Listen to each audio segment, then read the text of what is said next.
Yellow light flickered and flashed through the window, making her left eye twitch.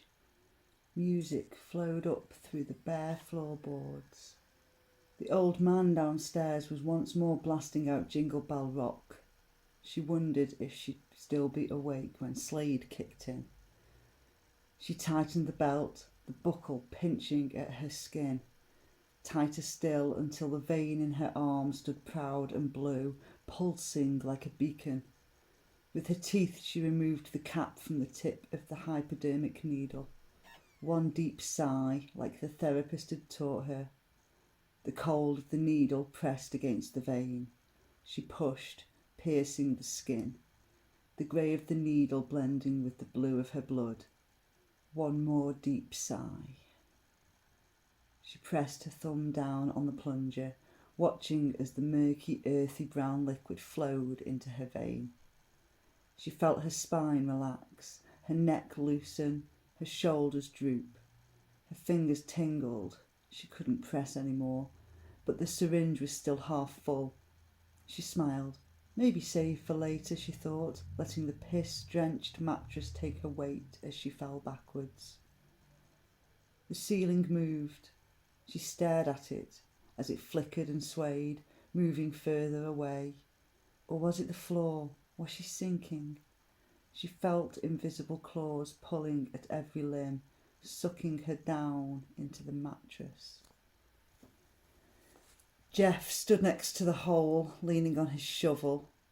On the other side, Frank was still shoveling dirt into the nearly full hole. Silence but for the sound of dirt hitting dirt and the occasional grunt. Jeff sighed and gazed at the horizon. The sun was already setting, the sky a grey haze. Lights from the church sparkled nearby. Best hurry up, mate. Getting dark and the missus wants me home before me folks rock up. Frank paused and looked at Jeff. Maybe help me then, eh?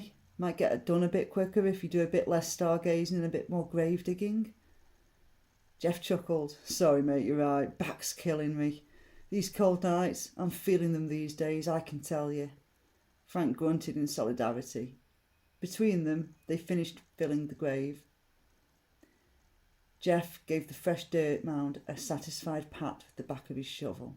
Such a waste. I heard this one's only a kid still. 18, 19, something like that. And no one to see him off. I don't know, makes you wonder what the world's coming to, said Jeff. Frank nodded, solemn flat lips. They both stood for a moment, gazing down at the grave with their woolly caps removed. It didn't matter how long they'd been doing this job. Every unknown deserved a minute's silence, a minute's thought. The area for unmarked graves was set to one side of the main cemetery. Trees bordered it like a horseshoe. Not far from the gravediggers, several people were huddled around one man. He was taking slips of paper from the raucous crowd. All right, he shouted, waving his arms to calm them. We've still got time, don't panic. A woman pushed her way to the front. Reg, look, the diggers are already leaving. Never seen 'em bury one so fast. Reg nodded to the woman. Together they raised their hands and called the crowd to order.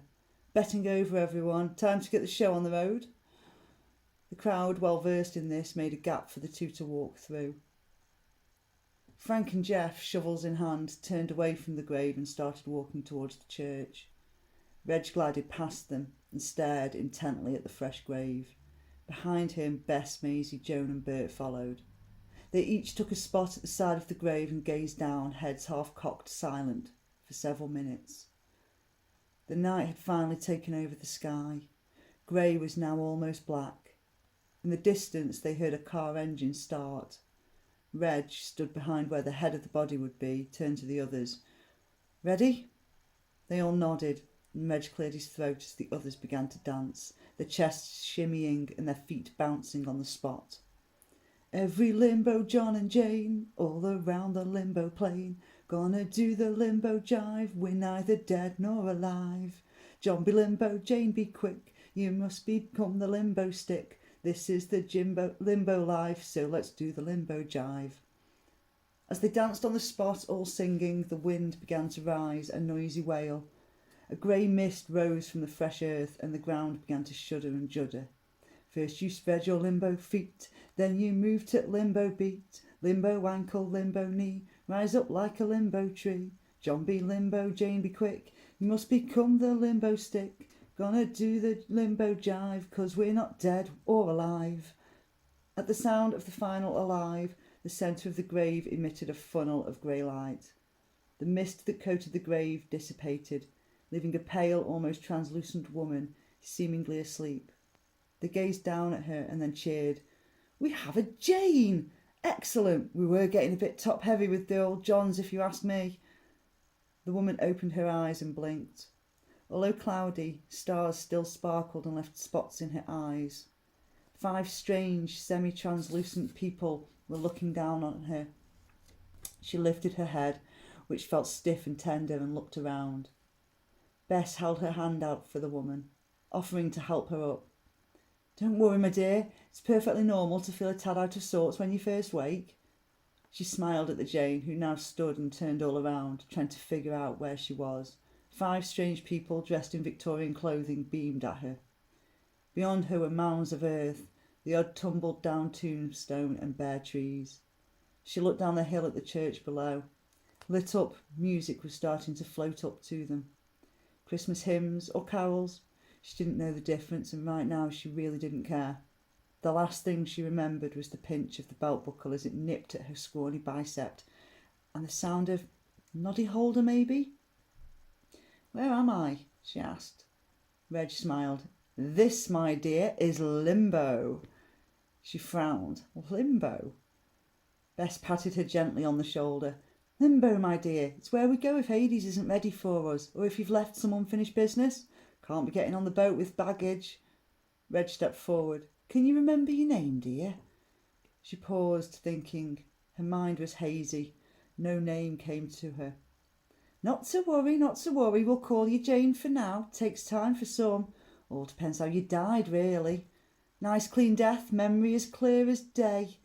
Messy intoxicated death or a nasty head trauma, well then you're in for a bit of a wait, I'm afraid. Can you remember what happened? That might help you." "Yes, I was... nothing. No, don't remember."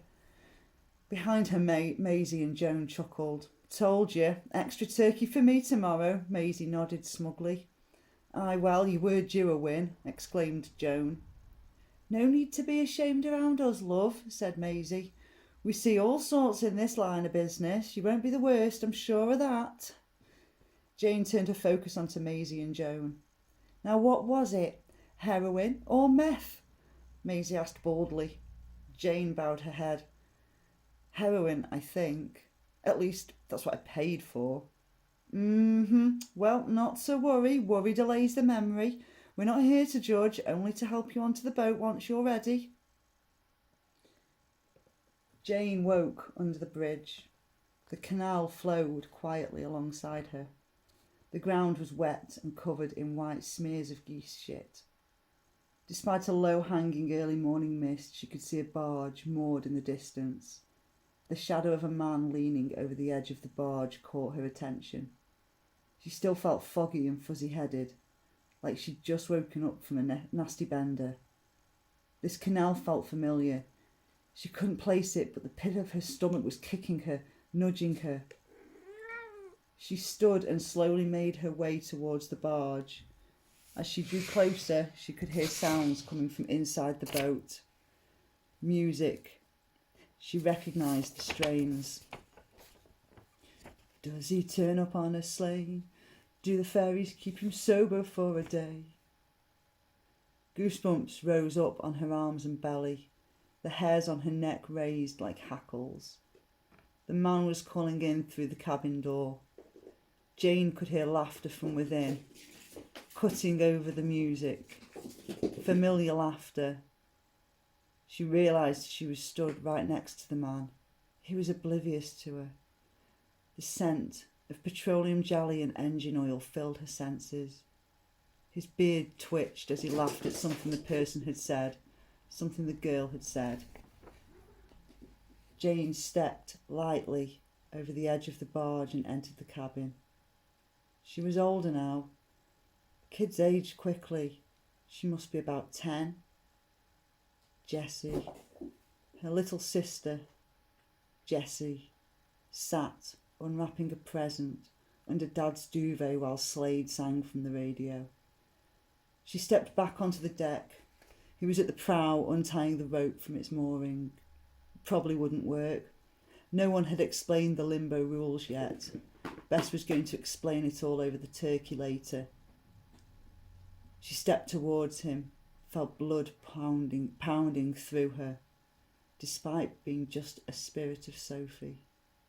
Sophie?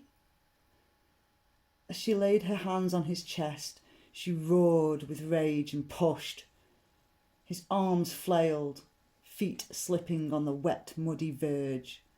With a deep, booming crack, his head hit the metal mooring.